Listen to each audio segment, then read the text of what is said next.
In this video, we'll be talking about data analysis and the scenario in which we'll be playing the data analyst or data scientist. But before we begin talking about the problem, used car prices, we should first understand the importance of data analysis.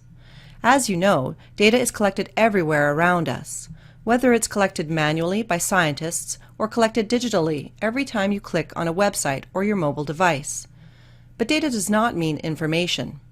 Data analysis, and in essence data science, helps us unlock the information and insights from raw data to answer our questions.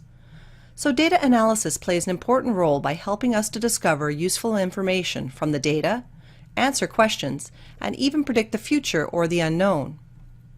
So let's begin with our scenario. Let's say we have a friend named Tom, and Tom wants to sell his car. But the problem is, he doesn't know how much he should sell his car for. Tom wants to sell his car for as much as he can, but he also wants to set the price reasonably so someone would want to purchase it. So the price he sets should represent the value of the car. How can we help Tom determine the best price for his car?